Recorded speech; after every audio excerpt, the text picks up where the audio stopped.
war in Syria has entered its sixth year, leaving hundreds of thousands of people dead. It's caused the world's largest humanitarian crisis since World War II. 6.5 million people are internally displaced, and nearly 5 million have registered as refugees in the neighbouring countries. Turkey has today the highest number of refugees in the world, 3.1 million. 2.7 million are Syrians.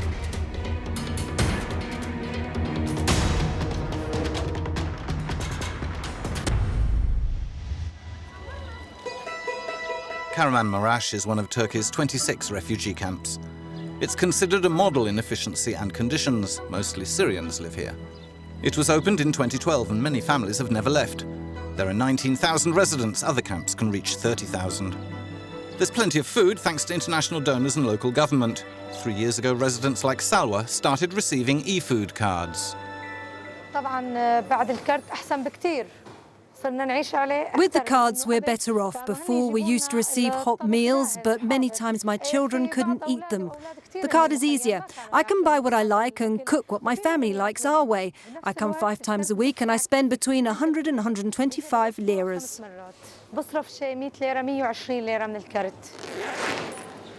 The World Food Programme found that the best way to use international funds was the e-food card programme, launched with the Turkish Red Crescent in 2012. Each family receives a card that works like a debit card, automatically uploaded twice a month. It's now used in 11 camps by over 156,000 people. One of the donors is the EU's Humanitarian Aid Department. How much money have you put into these cards and what are your aims? Specifically with the World Food Programme, in the last 12 months, we have put in more than 14 million euros into this e-voucher scheme. And of course, in the next few months, we will try and expand this to more than 500,000 or 600,000. So the more we find out where the beneficiaries are, what their needs are, who is in need of assistance, the more people, of course, we'll have on this scheme. This refugee camp is a little town that's got to its maximum capacity. People who live here have secured food and health assistance. What about the 90% of Syrians who live outside the camps? To understand that, we moved even closer to the Syrian border to Gaziantep. Gaziantep has over 1.5 million residents and over 325,000 refugees.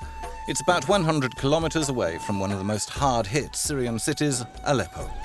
Many of its residents come from there. Districts like this in Turkey have become the focus of humanitarian officers' work. Since last year, the e-food card also began to be distributed outside the camps. 90,000 people have received help so far. I'm Syrian. I came to Gaziantep 4 years ago. I joined WFP as a field monitor assistant. We go door to door and identify Syrian families, and they get registered in our program. And later on, if they fit in our criteria, they will be part of our program. The identification's a massive job and is still ongoing. Field monitors have found that almost 1/3 of off-camp Syrian households are food insecure. We visit this area every 3 months, so we're just waiting like the people to all have IDs, and we come again and register them. Fatima, mother of 5 from Aleppo, arrived in Gaziantep 2.5 years ago.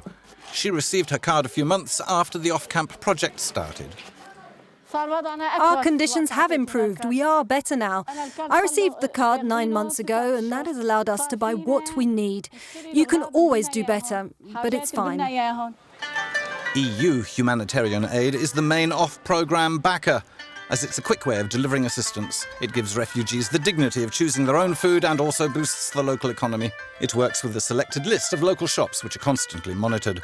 The card's uploaded off-camp with 62 Turkish lira per person per month, about 19 euros. It provides each person with an average of 2,100 calories per day. Sweets, alcohol and cigarettes are forbidden. There are 25 markets participated in our program. We do price monitoring on monthly basis, so we can make sure that our beneficiaries are taking good qualities and good prices. Families like Fatima's are the lucky ones. Over 500,000 Syrian refugees are still waiting to be reached by the programme, and many others that don't meet the criteria are still in need of assistance.